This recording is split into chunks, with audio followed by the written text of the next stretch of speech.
I have never wanted to be more wrong in my life. I am out of tears. I am literally out of tears.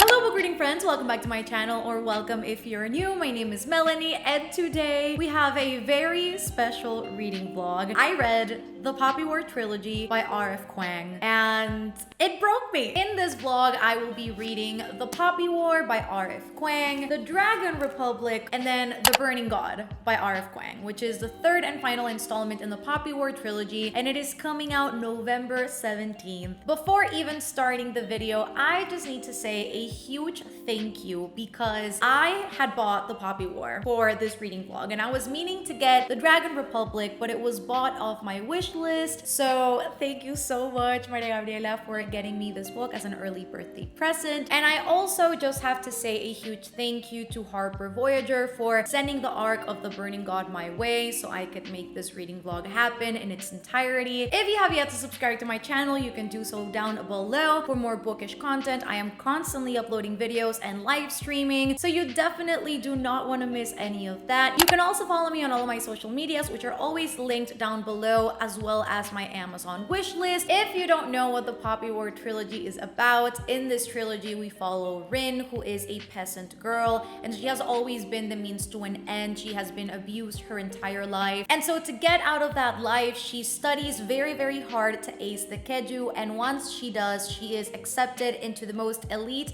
military academy, which is called the Synagogue. Once she is there, she is once again abused, but this time by her peers, who would discriminate her by her race, her poverty, and her gender. And the story only gets more complicated once she realizes that she has the ability of a dead art called shamanism, which is shunned in this world. And on top of that, a third Poppy War is fast approaching, and Rin may be the only person who will be able to save the empire. It is also very important to highlight that the Poppy War, the first book, is heavily inspired off of the events of the rape of Nanking in the Sino-Japanese War, in which mass murder and mass rape took place by Japanese soldiers to Chinese civilians. In that event, roughly 300,000 people were murdered and 80,000 women were raped and brutally murdered. I would recommend you read The Rape of Nanking by Iris Chang, either throughout your read of the Poppy War or even before starting the Poppy War, just so that you have a mental preparation, particularly for the first book, which I would say is the most graphic out of all three, and particularly chapter 21, which is the chapter in the Poppy War that has the most trigger warnings. So I took part in reading The Rape of Nanking just because not only did I want to prepare myself for the Poppy War, but I also wanted to educate myself into an event that is not often found in history books. And without further ado, because I have no words left, I will let past Melanie take it along, showing you her reactions, showing you her tears. Let's get started. Hi everyone, today is October 4th. I am going to start reading the Poppy War today. Molly from Mind of Molly is hosting some reading sprints right now. I am just about to hop onto StreamYard. This is about to be a ride, y'all. Wish me luck.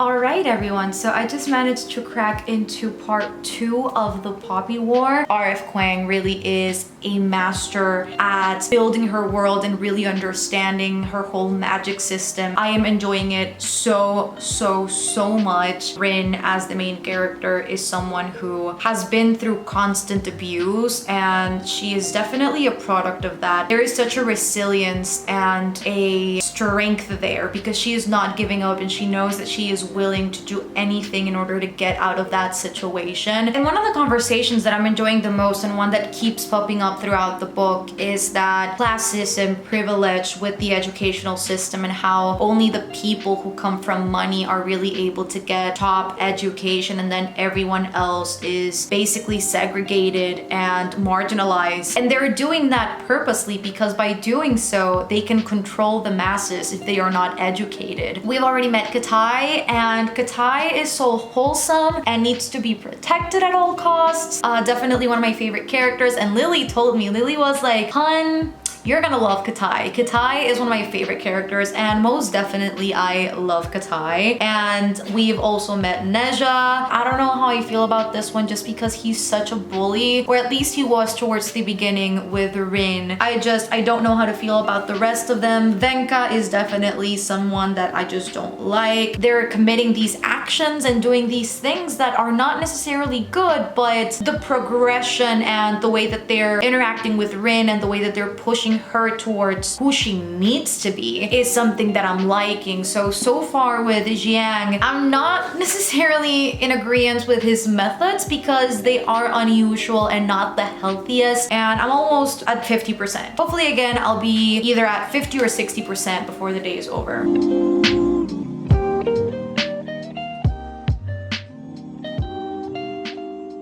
I just read chapter 10 and 11. This is definitely where the story will start to kick off. Chapter 11 particularly was a definite turning point into the story, and we also get that first glimpse at Rin and Neja having such a great dynamic in war and how they complement each other in the battlefield, and I think we are going to get some character growth. It says a lot about war and how it changes people and the psychological trauma and effect that it has on people who take part in it. I'm ready. I am a grown woman.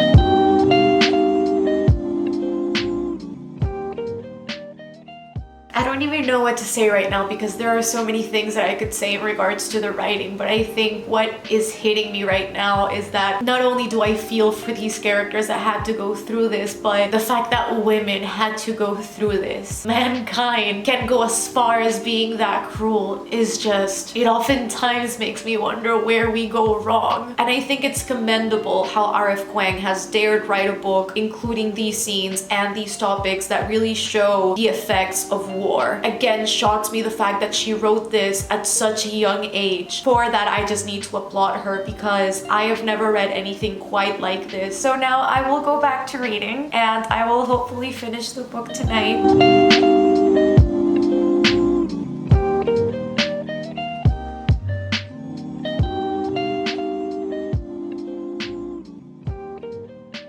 Alright friends, so I finished the Poppy War yesterday. Technically today, I finished it at around 1 a.m. My final thoughts on the first book are the following. I really enjoyed this book. I think it's hyped on Twitter and here on Booktube for a reason. However, I cannot say this enough. This is not a light read. This is not supposed to be a cute urban fantasy about people with powers. This series, its purpose is to highlight how horrific and terrifying and gruesome war really is and how it changes and warps people into things that they never even thought possible and to what lengths people are willing to go in order to either carry on with the war or end it in its entirety. The world building in this book was done incredibly well. RF Kuang knows her magic system, she knows her world through and through, and she created characters that not only complement that world so incredibly well, but they are also great conducts for this story. And sadly, the way that they're reacting, and I say sadly because it is not the most ideal way, but it is justifiable, and the fact that she's created characters and events that lead to that end that can justify these actions is just absolutely mental to me. This has been such an interesting read, and reading the material that inspired certain scenes in this book was also so enlightening and so informative. I think so far my favorite character has to be Katai, and I think I'm not alone in that. Like, I've talked to Molly and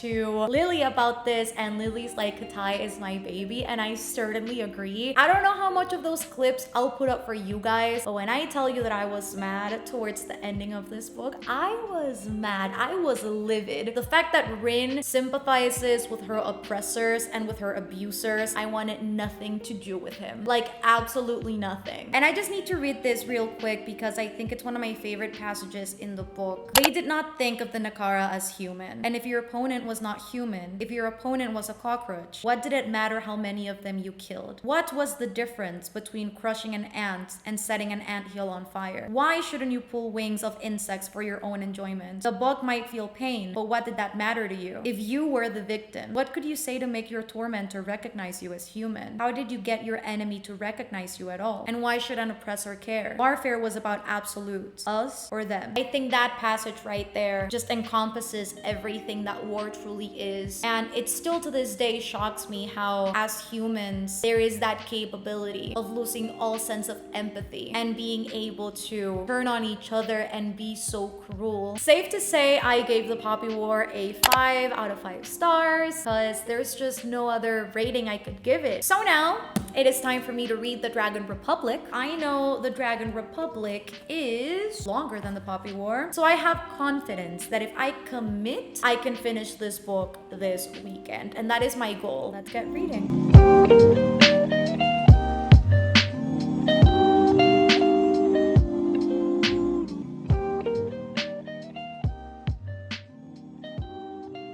Alright friends, so this is me updating you on the Dragon Republic. I am currently on page 442. Now I know I said that I was going to update you after part 1. I thought I'd just wait a little bit more. I feel like this book for the most part has been a lot of setup. It has been a lot of build up towards the later half of this book. I feel like starting from page 300, 350 is when the book really starts to kick off. For the majority of this book, they've been at sea. I feel like this book focuses a lot more on strategy and planning out how to defeat the counterpart and their enemies. I mean, I like it, don't get me wrong. I like me some good strategy, but that aspect of it makes it feel a little bit less exciting, if that makes sense. Rin is making the dumbest choices, and they are, again, just like the Poppy War, they are really justifiable because she is literally traumatized. She just keeps making the same mistakes over and over again, and she keeps glorifying her oppressors, and she keeps glorifying her abusers, and she keeps glorifying these people who clearly don't care about her and who just want to use her as a weapon. So safe to say, Rin is definitely not my top favorite character. Lily was right. We do get a lot more Katai in this book, which I appreciate so much because we need some brain cells up in this house, okay? One thing that I am happy with though with this book are the twists and turns. Everything that has happened so far that has been really shocking, I have not expected at all. I also love that in this book, we're getting a lot more explanation into the origin of the bond between Shagan and Kara, and seeing how that comes into play into the Dragon Republic just broke my heart and shocked me all at the same time. It's also safe to say that I absolutely hate the Empress. I absolutely hate, what's her name? Sudaji. I want her to just evaporate. I need them to obliterate her. But I also love that we got explanation into the trifecta and the way that it all connects.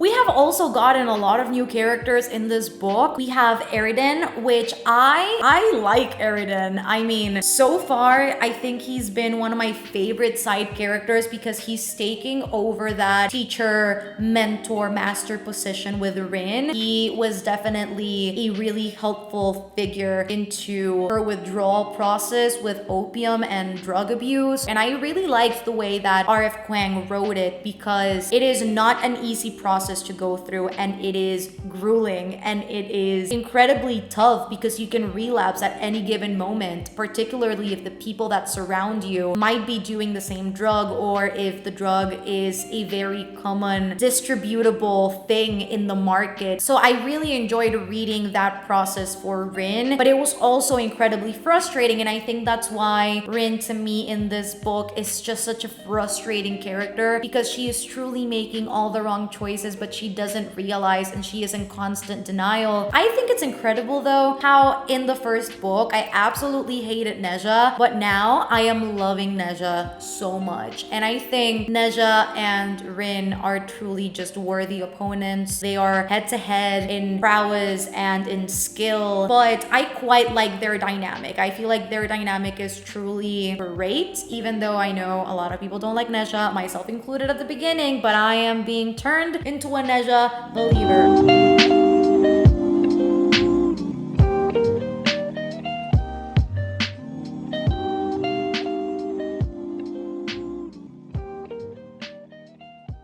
Alright friends, so at this point in time I have finished The Dragon Republic, and this book I feel was a roller coaster of emotions in every sense of the word. Now I know Rin's arc in this book is meant to show the effects of drug abuse withdrawal and how that takes part in her personality and the way that she acts and the way that she behaves in war and the decisions that she is making because she is being very, very careless. The most enjoyable characters to me in this book were Neja and Katai. I was concerned, okay, because I needed more Katai and this book definitely delivered, and I was super excited to see that. Katai is so wholesome and he's so smart and he always wants the best in people, but he's also kind of skeptical and cynical. What I wasn't expecting from this book though were all the twists and turns, and the way that they were developed throughout the book was absolutely insane, but also done in such a stunning manner. Like, I was just thrown off by these twists and turns and my heart could not take them. And I'm just saying, y'all, page 619, page 619.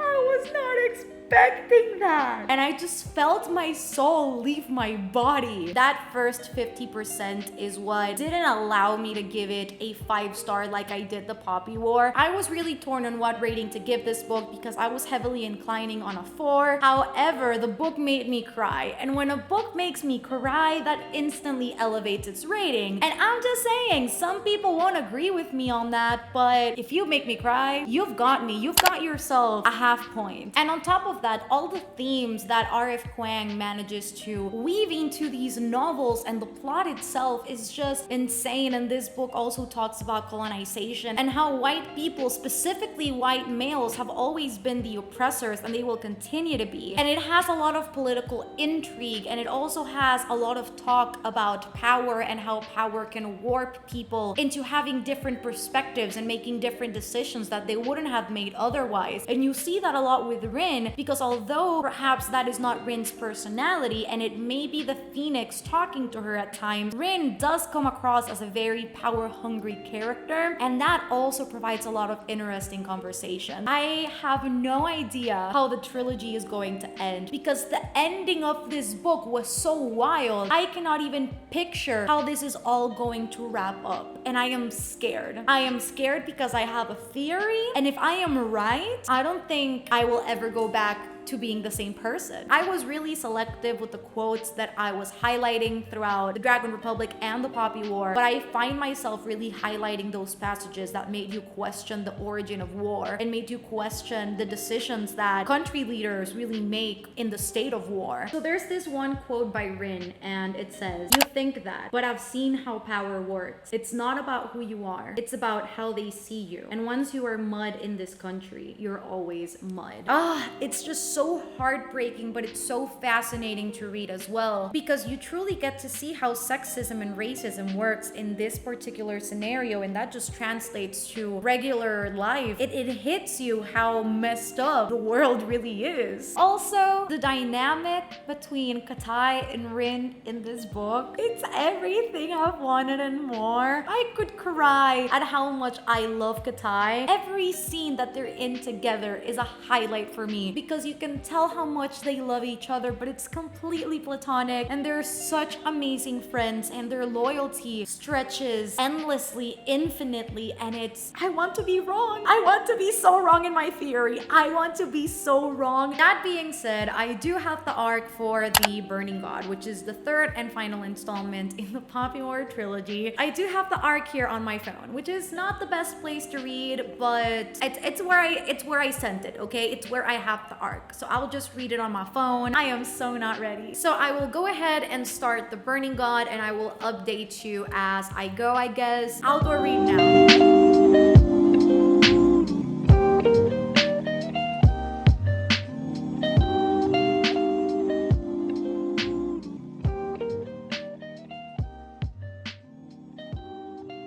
I don't even know what to say at this point. So I finished The Burning God very, very late. I finished it at around 2 a.m. I want to say. I tuned in to Maya's live stream, and that really helped me push through. I basically read this entire book in one sitting, so I love that for me. I don't think I practice self-love by reading this book in one sitting. What a way to end this trilogy. I had a few theories, and I think when you go into books with a writer brain, you can predict certain things, but in this particular case, my mind was completely blank. And I just have to say it once more. Rin-Katai dynamics just warm my heart so much. I loved seeing their bond develop throughout the entire trilogy, and particularly the way that the bond was portrayed in The Burning God was so stunningly written. I found myself highlighting so many of the passages. I also love the way that Katai, and I'm saying this because this is also an anchor to the Dragon Republic, so it's a string that goes along the two books. I absolutely love how Katai is pushing Rin to be constantly better, and whenever she is on the brink of being too power hungry or to make a decision that is too rash and probably will end with a lot of bloodshed,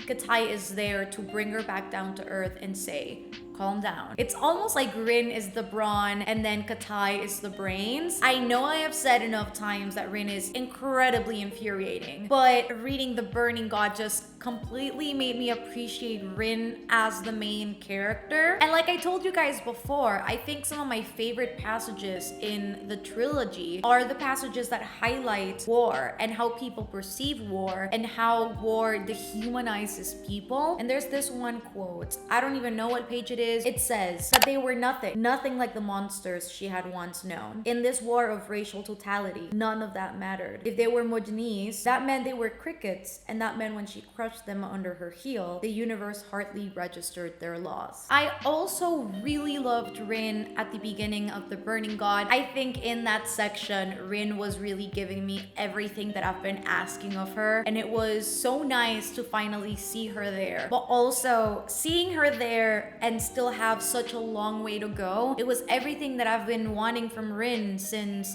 the Dragon Republic, and something that we didn't really get because she wasn't there yet. And let me just say this real quick. Rin cannot strategize to save her life. The one thing that she thinks will solve everything is power. It's killing everyone. And I think it's quite funny to see that because in the Poppy War, we get several scenes of Rin strategizing and people nodding at the strategy because she almost pledged strategy. The subtle jabs in The Burning God at some of the events that took place in the Dragon Republic, I don't even know what to say about them without spoiling it. I am an empty being. And in this book in particular, we really get to see the distinction between the two religions that we get. The ones that the shamans follow, and then the one that white people follow, and how they want to spread that out into the world because they don't believe in what the shamans believe. And it's a topic that's been carried out from the Dragon Republic into The Burning God, but I think in this book we really delved very deep into it. It was so fascinating to read, and it was also very fascinating to see how Rin perceives religion now. It's such a long journey from the Rin that we had in the Poppy War. It is also very important to say that personally, I love character-driven stories, but I think my favorite are the ones that are also very plot-driven but have great characters to complement that plot. This series is basically that. That's why I enjoyed it so much, because not only do we have a lot of plot and a lot of historical aspects throughout the entire trilogy, but we also get characters that complement the story so well because they're believable. And although some of the actions that they are committing throughout the entire trilogy are not the best or most ideal acts, they are justifiable, and you can see how they've gotten there, and you can see that character development and that character progression and how war has affected them as people and the way that they act and the way that they relate with each other. And I think Rin as a main character was probably, although infuriating, I cannot stop saying that, she was truly the best conduct for this story because she is such a relatable character in the sense that she makes mistakes and she is shit at strategizing and she is constantly living in that self-hatred and in that self-loathing, and it was just incredible. I ended up rating The Burning God a 5 out of 5 stars because the book was such a hit. It broke my heart, but it entertained me all at the same time, and it was such a nice way to wrap up the entire trilogy. That is just a testament to great writing and great plotting. They are all such great books, and if you have yet to pick them up, I highly encourage you to do so, not only because it is such a compelling and entertaining read, but because it is also very educational, because it has a lot of historical elements that I think are so important to learn about, because history has been so westernized that history books don't really mention a lot of the series of events that inspired this book. If you have read The Poppy War, let me know down below in the comments. I want to chat with you. Or if you've never picked up the series, also let me know down below what your thoughts are after watching the reading vlog. If you have stuck all the way through the end, comment down below some dragging emojis because you are the best if you stuck through this long ass vlog. If you're not subscribed to my channel, don't forget to do so down below for more bookish content. I am constantly uploading videos and live streaming, doing sprints, so you definitely do not want to miss any of that. You can also follow me on all of my social medias, which are always linked down below, as well as my Amazon wish list in case you want to help me and my channel improve and gift me a book. Yeah, that is all I have for you guys today. I hope you enjoyed it. It's been a while. I am ready to pick up something else. I love you guys so much, and I will see you on my next video. Bye guys.